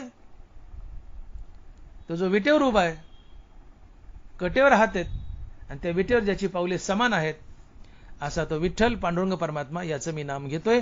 आणि म्हणून महाराज म्हणतात की विटेवरी ज्याची पाऊले समान तोच एक दान शिरोदाता. विटेवर ज्याची पाऊले समान, विठ्ठलाची पांडुरंगाची विटेवर पाऊलं समान आहेत, विषम नाही आहेत. समचरण दष्टी विटेवरी साजरी, तेथे माझी हरी वृत्ती राहो. हे पांडुरंगाचे विटेवर असलेले समान पाय हे समदृष्टी दाखवत आहे. शब्दप्रयोग कसा? विटेवर ज्याची पाऊले समान. विटेवर हे पावलं पांडुरंगाची समान का आहेत? हे समान पावलं जगताची एकता दाखवतात. हे समान पावलं सांगतायत की सगळ्या जगात एकच विठ्ठल नटलाय आणि भगवंताने एकच विट घेतली. हे बघा, विटेवर पावले समानता आहेत, पण ती विटही एकच आहे. भगवंत पुंडलिकाकडून 2 विटा मागून घेऊ शकला असता, मी ताटलोय म्हणलं असतं, मला अजून एक विट दे, पण नाही, देव एकाच विटेवर उभा आहे आणि समान पावलानं उभा आहे. हा संदेश असा आहे एकाच विटेचा, समान पावलाचा, की एकाच विटेवर उभा आहे म्हणजे जगत परमात्मा स्वरूप आहे. सगळ्या जगात एकच पांडुरंग नटलाय, हे समजतं ही श्री वासुदेव. म्हणून एकाच विटेवर उभा आहे आणि पावले समान आहेत. पावले समान या करता आहेत की जगतातील प्रत्येक माणूस मला समान आहे. राया रंका पाड धरू, नेनते सानिया थोरा कडचने करू, एकसरी आनंदाचे आवरू होत जगा. हे जरी संतांनी म्हटले तरी पांडुरंगाला लागू पडतं. राया रंका पाड धरू, यारे यारे लहान थोर, याती नारी भलते वीर. लहान थोर हलका भारी माझ्याजवळ तसलं काही नाही, मला सगळे सारखे आहेत. कुणी या, खटनट यावे, शुद्ध होऊन जावे. चांगला या वाईट या, माझे पाय समान आहेत, माझी सगळ्यावर सारखी नजर आहे. चांगलाला मला प्रिय, वाईटालाही मला प्रिय आहे, मी सगळ्याचा उद्धार करील. आणि म्हणून विटेवर पांडुरंगाची पावलं समान आहेत. तो बऱ्याच सांगतात की मूड पापी जैसे तैसे, तो मूड असो पापी असो, मूड पापी जैसे तैसे उतरी कासे लावणी, पुंडलिका दिलावर करुणा करे विठ्ठले. मूड असो, पापी असो, चांगला असो, सज्जन असो, पुण्यवान असो, दोन्ही माझेच लेकर आहेत. मी दोघांचाही उद्धार करतो, कारण मी जगाचा बाप आहे. या कारणे मी पिता, महद्ब्रह्म हे माता, आपत्य पंडुसुता जगडंबरो. माया ही आमची आहे आणि कृष्ण परमात्मा, पांडुरंग परमात्मा आमचा बाप आहे. आणि या माया आणि पांडुरंगापासून एक अपत्य निर्माण झाले, त्याचं नाव आहे जगडंबर, अर्थात विश्व. आणि या नाताने पांडुरंग आमचा बाप आहे. आणि जो पुत्राचे लाखो अपराध पोटात घेतो तो बाप असतो. मुलगा चुकलाय आणि बापाकडे आला आणि माफी मागितली आणि बापाने माफ नाही केलं तर तो बाप कसला? मुलगा चुकलाय, क्षमा मागतोय आणि बापानं माफ नाही केलं तर तो बापच नाही, त्याला बाप म्हणून घ्यायचा अधिकारच नाही. पुत्राचे लाखो अपराध पोटात घेतो तो बाप असतो. मुलानं चुकावं आणि येऊन माफी मागावी, अंतकरणातून प्रायश्चित्त व्हा, माफी मागावी, बापानं माफ करावं. आणि प्रायश्चित्त करून माफी मागूनही जर बापानं माफ नाही केलं तर तो बापच नाही, त्याला बाप म्हणून घ्यायचा अधिकार नाही. तसं एखादा दुष्ट मनुष्य, त्याला पश्चाताप झाला आणि पांडुरंगापुढे जाऊन उभा राहिला आणि माफी मागतोय, देवा मी चुकलो, मागचं मला माफ कर, इथून पुढे नीट वागेल. पांडुरंगही माफ करतो आणि पांडुरंगानं माफ नाही केलं तर तो देवच नाही, तो देवच नाही. जो माफ करीत नाही तो देवच नाही, कारण भगवंत हा दयासागर आहे. तुम्ही किती दुष्ट असा, तेवी भलतेनी भावे मन मज आतू येते व्हावे आले तरी आगवे मागील वाव. ज्ञानोबा आहे उभी नीट आहे का. तेवी भलतेनी भावे मन मज आतू येते व्हावे आले तरी आगवे मागील वाव. तुम्ही किती दुष्ट असा, मागं किती पाप केलीत, फार वाईट वागलेत, पण त्या पापाचा तुम्हाला आता पश्चाताप होतोय. तुम्ही आपली केली, देवासमोर उभे राहिले, म्हणजे देवा माझं चुकलंय मागचं. पश्चातापाच्या अश्रूत आंघोळ केली, देवापुढे उभा राहिला, देवा मागचं चुकलंय, आता ते चुकलंय ते माफ कर, इथून पुढे नीट वागेल, देव तुम्हाला माफ करतोच. आणि नाही माफ केलं तर तो देवच नाही. कारण देव आमचा बाप आहे आणि पुत्राचे लाखो अपराध पोटात घेतो तो बाप असतो. पांडुरंगाचा बाप आहे आणि म्हणून त्याची पावलंच समान आहेत. चांगल्याला तर माफ करेलच, तो चांगल्याचा उद्धार तर करेलच, पण जो वाईट आहे आणि चुकलं म्हणतोय त्याचाही उद्धार करेल. म्हणून पावलं समान आहेत, त्याच्यापाशी चांगल्याबद्दल आणि वाईटाबद्दल भेदभाव नाही. म्हणून विटेवरी ज्याची पावले समान असा पांडुरंग आहे, त्याचं मी नाव घेतोय, विठ्ठल विठ्ठल. मी जो भक्तिरस सेवन करतोय तो विठ्ठल नामाचा रस सेवन करतोय की ज्याचे विटेवर पावले समान आहेत. आणि म्हणून भगवंतानं आम्हाला म्हटलंय की आधी जरी दुराचारी तरी आता सर्वोत्तमाची अवधारी. जसा बुडाला महापुरी न मरता निघाला. आधी दुराचारी आहे, दुष्ट आहे, वाईट आहे, पण आधी जरी दुराचारी तर आता सर्वोत्तमाची अवधारी. का? की त्याला पश्चाताप झालाय, पश्चातापाच्या अश्रूत आंघोळ केली आणि पश्चातापाच्या अश्रूत आंघोळ करून देवापुढे उभा राहिला आणि देवाची माफी मागतोय. देव तुम्हाला माफ करतोच. आणि मग ज्ञानोबा म्हणतात की भलतेनी भावे मन मज आतू येते व्हावे आले तरी आगवे मागील वाव. तुम्ही मागचे पापी आहेत, फार वाईट आहेत. देव म्हणतो ते मागचं वाव म्हणजे तुला सोडलं, माफ केलं, जा इथून पुढे चांगला वाग. अनुतापाचे ज्वाळी नाहला. माणसाला पश्चाताप हवा आपल्या दुष्कृत्याचा. पश्चाताप हे सर्वात मोठं प्रायश्चित्त आहे. पश्चाताप केला आपल्या दुष्कृत्याचा, देव तुम्हाला माफ करतो. आणि म्हणून ज्ञानोबा म्हणतात की तेवी भलतेनी भावे मन मज आतू येते व्हावे आले तरी आगवे मागील वाव. भलतेनी भावे, कोणत्याही भावानी या, प्रेमानं या, विरोधानं या. गोपी काशी कामे तया कंसा भय संभ्रमे. गोपी कामवासनेने आल्या, कंसा मरणाच्या भीतीने. नारदा धुवा क्रोरा का शुका हन शनत कुमारा या भक्ती में धनुधरा प्राप्य जैसा. म्हणून पारता पाही प्रवेश आहे माझ्या ठाई उपायाचे नाही वाणीचे येत. तुम्ही भक्तीने या किंवा विरोधानं या, कसे या, पण मला शरण या, मी तुमचा उद्धार करेल. तेवी कवने के मिशे चित्त माझ्या ठाई प्रवेश इतुले हो मग अपेसे मी होणे असे. कारण काही असो तुमचं चित्त भगवंतात प्रवेश करून राहावं. कंसाने आयुष्यभर देवाला मारायचा प्रयत्न केला, शिशुपालाने शिव्या दिल्या, रावणाने वैर बांधलं, भगवंताची पत्नी पळवली. हे सगळे लोक वैरभावानं देवाला शरण गेले. वैर बांधलं आणि वैर बांधलं म्हणजे सातत्यानं त्यांचं चित्त पांडुरंगाशी, कृष्णाशी जडून होतं. कृष्णाला मारायचे, कृष्णाला मारायचे. काय झालं? चित्त सातत्यानं कंसाशी जडले. शिशुपालाला शिव्या द्यायच्यात, शिशुपाल शिव्या देतोय भगवंताला, सारख्या शिव्या देतोय, चित्त कृष्णाशी जडले. रामाला मारायचे, रामाला मारायचे, रावणाचं चित्त रामाशी जडलं. मग हेच ज्ञानोबा म्हणतात की भगवंत म्हणतात की कवने के मिसे चित्त माझ्या ठाई प्रवेश इतुली हो अपेसे मग मी होणे असे. म्हणून भलती जाती जन्मावे भजिजे का विरोधावे भक्त का वैरी व्हावे माझी याची. तुम्ही कुणी असा म्हणले, भक्ती करायची माझी करा, वैर करायचं माझं करा, प्रेम करायचं माझ्यावर करा, शिवाय द्यायच्या मला द्या, मी तुमचा उद्धारच करेल. का? तर कोणत्या का निमित्ताने होईना, प्रेम भक्ती असो की विरोधी भक्ती असो, कोणत्या का निमित्ताने होईना, वैर करून का होईना किंवा प्रेमानं का होईना, तुमचं चित्त माझ्याशी जडून राहो हा मतलब आहे. आणि मग तुमचं चित्त कोणत्या का कारणानं होईना माझ्याशी जडलं की ते चित्त चैतन्य होतं, तुम्ही देव होता, मुक्त होता. म्हणून कवने के मिसे चित्त माझ्या ठाई प्रवेश इतुले हो अपेसे मग मी होणे असे. मग प्रेम भक्तीने असो की विरोध भक्तीने असो, वैराने असो, कशाने असो, चित्त देवाशी जडावं. तुम्ही देव झाले. आणि म्हणून देव आमचा बाप आहे, देव उदार आहे. ते भलतेनी भावे, इथे शब्द वापरे, भलतेनी भावे, कोणताही भाव असू द्या, प्रेम भक्ती किंवा विरोध भाव, भलतेनी भावे मन मजा आतू येते व्हावे, आले तरी आगवे मागील वाव.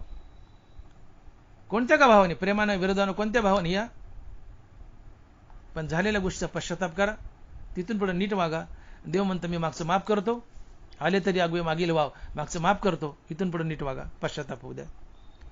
आणि मग दुष्टांनाही देव माफ करतो, कारण सज्जन आणि दुष्ट दोघेही देवाचीच मुलं आहेत. आणि बाप किंवा आईबाप आपल्या दुष्ट आणि चांगल्या दोन्ही मुलावर सारखंच प्रेम करतात. चांगल्या मुलाचं तर चांगलं व्हावं, पण वाईटाचंही चांगलं व्हावं ही कळकळ असते बापाची. आणि देव आमचा बाप या नात्याने चांगल्याचं चांगलं तर करायचंच त्याला, पण वाईटाचंही चांगलं व्हावं म्हणून देव उदार आहे. आणि त्याचे पाय सम आहेत. समचरणादृष्टी विटेवरी साजरी किंवा विटेवरी ज्याची पाऊले समान. का?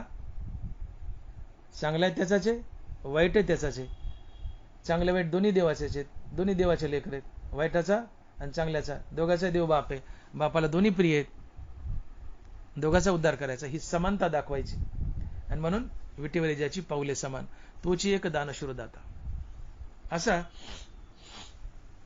विटेवर उभा असलेला विठ्ठल ज्याची पावले समान आहेत, मी त्याचं नामचिंतन करतो.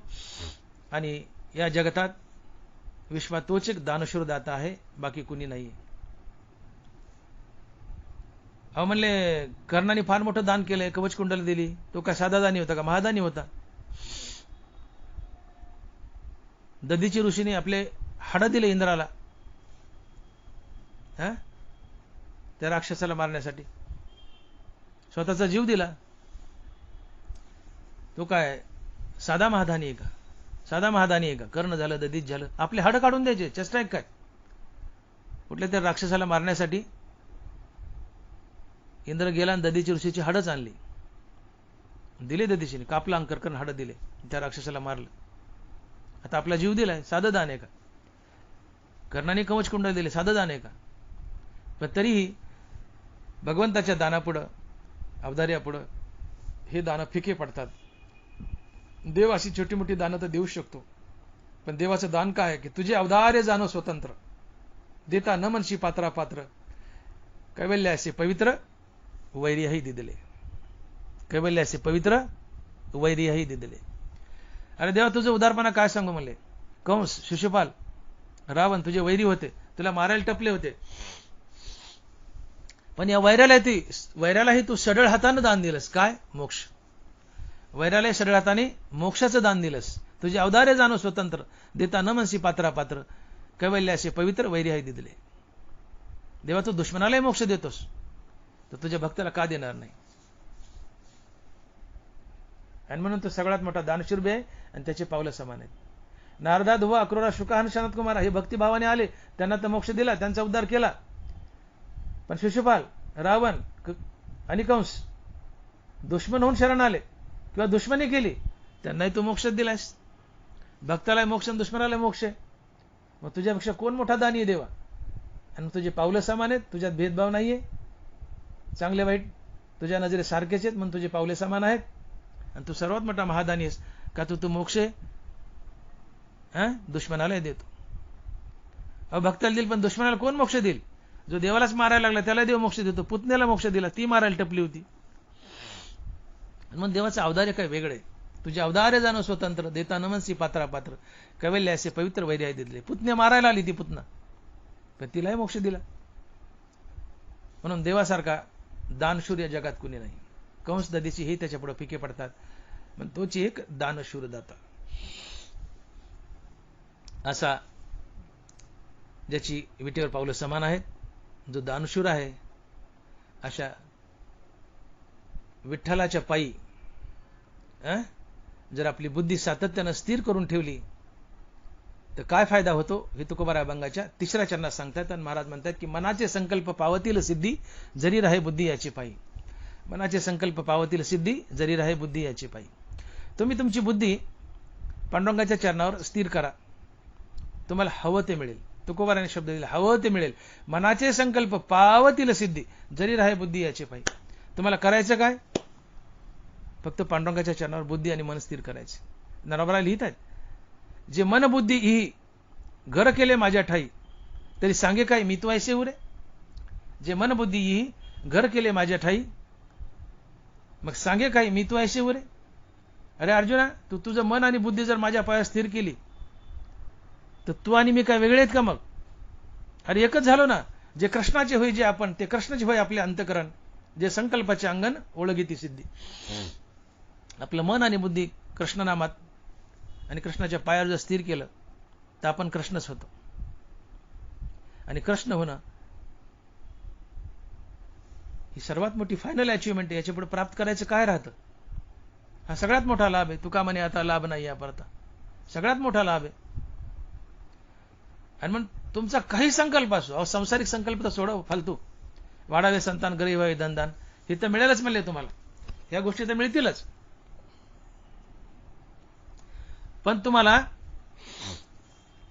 डायरेक्ट मोक्षच मिळेल, संतपद मिळेल. तुम्ही डायरेक्ट कृष्णच व्हाल. याच्यापेक्षा काय मोठं हवं अजून.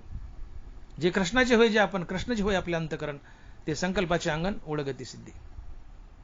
तुम्हाला फक्त तुमची बुद्धी आणि मन भगवंताच्या चरणावर स्थिर करायचे. तुम्ही कृष्णच होता. म्हणून माझ्या स्वरूपी मनबुद्धी ये निक्षेपी येतुलेनी सर्व व्यापी मीची होसी. तू फक्त मनाने बुद्धी माझ्या चरणावर स्थिर कर रे. तू मीच होशील. अर्थात देव होशील, पांडुरंग होशील. तुला द्रष्टावर विजय मिळवता येईल. संसारातले दिसणाऱ्या वस्तू तर मिळतील पण न दिसणारा अद्रष्ट देवही मिळेल. द्रष्टावर विजय मिळवशील. आणि तर शपथ खात्यात देव की यया बोला काही अनरिसे नाही आपली आन पाही वाहतू असेगा. तुम्ही फक्त पांडुरंगाच्या चरणावर तुमची बुद्धी अर्थात तुमचं मन सातत्याने हरिनामात स्थिर ठेवा. चरणावर म्हणजे हरिनामात स्थिर ठेवा. देवाने शब्द दिलाय की तुम्ही हरिनामात तुमचं मन स्थिर ठेवलं. देवाच्या चरणावर मन आणि बुद्धी स्थिर ठेवली की तुम्ही देवच होणार.